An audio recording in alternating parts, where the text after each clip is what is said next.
தமிழ் பேசும் மக்களால் வந்து ஏன் ஃப்ரெஞ்சு மொழியை கதைக்கேலாமல் இருக்குன்னு சொல்லித்தான் இந்த வீடியோவில் பார்க்க போகிறோம்.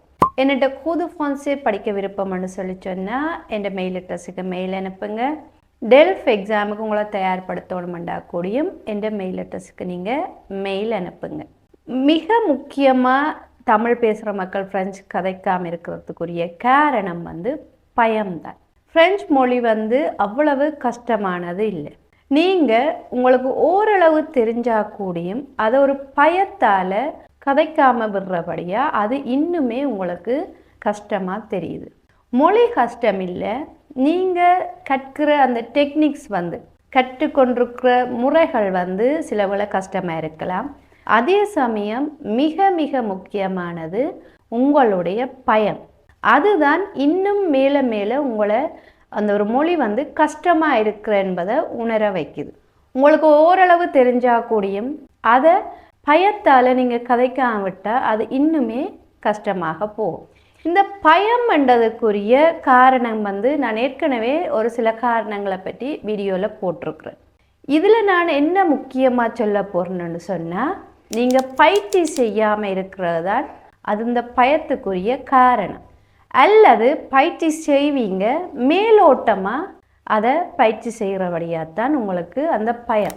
ஒரு விஷயத்தில் வந்து உங்களுக்கு ஒரு தெளிவாக ஒரு விஷயம் தெரிஞ்சிருக்குன்னு சொன்னால், திடமாக தெளிவாக எனக்கு இது சம்பந்தமாக தெரியும்னு சொன்னால் உங்களுக்கு அந்த இடத்துல பயம் வராது. நீங்கள் என்ன செய்வீங்க, மேலோட்டமாக படிப்பீங்க, இல்லை அந்த படித்ததை வச்சு ஏதோ சமாளிப்போம்னு சொல்லி மேலோட்டமாக கதைப்போம்னு சொல்லிட்டு கதைக்க தொடங்கும் போது அந்த இடத்துல உங்களுக்கு பயம் வரும். அதுக்காக நீங்கள் என்ன செய்யணும்னு சொன்னால், என்ன படித்தாலும் சரி அல்லது என்ன கதைச்சு பழகினாலும் சரி கொஞ்சம் பொறுமையாக உள்ளார்த்தமாக விளங்கி நீங்கள் அதை படிக்கணும்.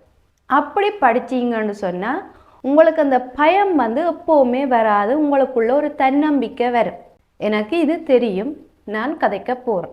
இதே நீங்கள் மேலோட்டமாக படிச்சுட்டு போனீங்கன்னா, ஐயோ இது சரியா இது சரியா, இல்லை இப்படி வருமா அப்படி வருமா என்று யோசிச்சு, இல்லை நான் கதைக்கிறது சரியா, ஐயோ பிள்ளையா இருக்குமோ என்று அந்த ஒரு பயத்தாலேயே நீங்கள் கதைக்காமல் விட்டுருவீங்க.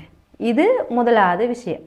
கட்டாயம் நீங்கள் பயிற்சி செய்யும்போது விளங்கி படிக்கணும். அதே சமயம் கொஞ்சம் ஆழமாகவும் படித்து வச்சுருக்கணும்.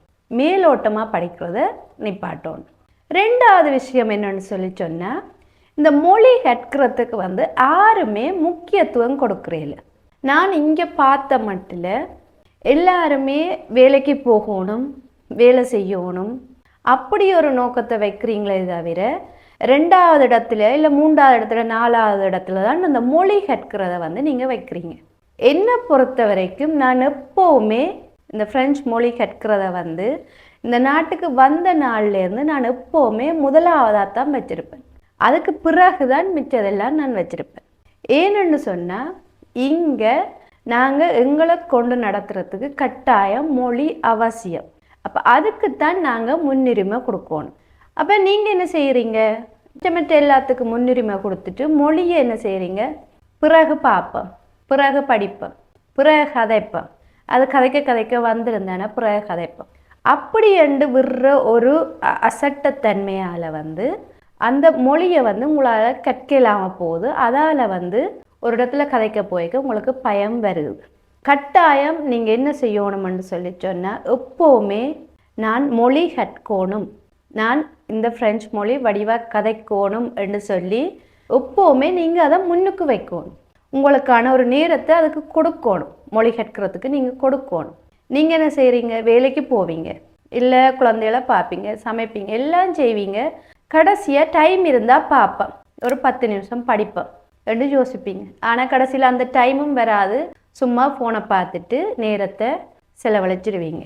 முதல் உங்களோட நோக்கம் வந்து எப்போவுமே நீங்கள் காலையில் எழும்பினாலும் சரி, இல்லை மதியம் படிக்க போகிறீங்கன்னாலும் சரி, இல்லை இரவு படிக்க போகிறீங்கன்னாலும் சரி, காலையில் ஒரு 5 மணி இல்லை 6 மணிண்டா அந்த டைம் வந்து நீங்கள் இந்த மொழி படிக்கிறதுக்காக இருக்கணும், கட்டாயம் இருக்கணும். 1 மணித்தியாலமோ இல்லை ஒரு 20 நிமிஷமோ இல்லை 1/2 மணித்தியாலமோ கட்டாயம் இருக்கணும். அது எந்த நேரத்தில் வேண்டுமென்றாலும் இருக்கலாம். நீங்கள் அதுக்கான முக்கியத்துவத்தை கொடுத்து அதை ஒதுக்கி நீங்கள் அதை ஒவ்வொரு நாளும் செய்து கொண்டு வரணும். வேலைக்கு போகத்தான் வேணும், அதுக்கான முக்கியத்துவம் கொடுக்குறீங்க, ஒவ்வொரு நாளும் எழும்புறீங்க, வேலைக்கு போகிறீங்க, எல்லாம் செய்கிறீங்க. ஆனால் அந்த மொழி கற்கிறத மட்டும் அந்த பெருசாக கணக்கெடுக்கிறேன். அதால தான் இன்று வரைக்கும் நிறைய பேர் வருஷங்கள் ஆனால் கூடியும் உங்களால் மொழி கதைக்க இயலாமல் இருக்குது. எப்படி நீங்கள் வேலைக்கு முக்கியத்துவம் கொடுக்குறீங்களோ அதே மாதிரி மொழிக்கும் நீங்கள் கற்கிறதுக்கு முக்கியத்துவம் கொடுக்கணும். அதுக்கான நேரத்தை நீங்கள் ஒதுக்கி வைக்கணும். இந்த நேரத்தை ஒதுக்கி வைக்கிறது எல்லாருக்குமே பெரிய பிரச்சனை. என்னென்னு இந்த டைமை நாங்கள் மேனேஜ் பண்ணுறேன்னு தெரியாமல் இருக்குது. காலையில் எழும்பினோன்னு இதை செய்கிறதா அதை செய்கிறதா இல்லை. நீங்கள் முதல் நாள் இரவே நான் நாளைக்கு இதுதான் செய்ய போகிறேன், இந்தந்த டைமுக்கு இது செய்ய போகிறேன்னு சொல்லி நீங்கள் ஜோதிச்சு வச்சுருந்தீங்கன்னு சொன்னால் அடுத்த நாள் அந்த குறிப்பிட்ட டைமுக்குள்ளே எல்லா வேலையும் முடிக்கக்கூடிய மாதிரி இருக்கும். அந்த டைமுக்குள்ளே மொழி கற்கிறதுக்கும் நீங்கள் ஒரு டைமை கட்டாயம் ஒதுக்கணும். இது எல்லாருக்கும் இருக்கிற பெரிய பிரச்சனை.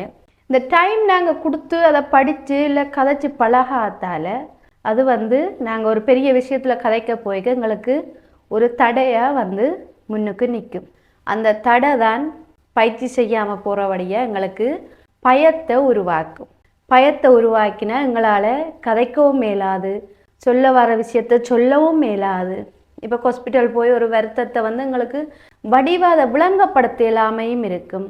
இப்போ அதால் ஒரு சில பிரச்சனைகள் வரக்கூடும்.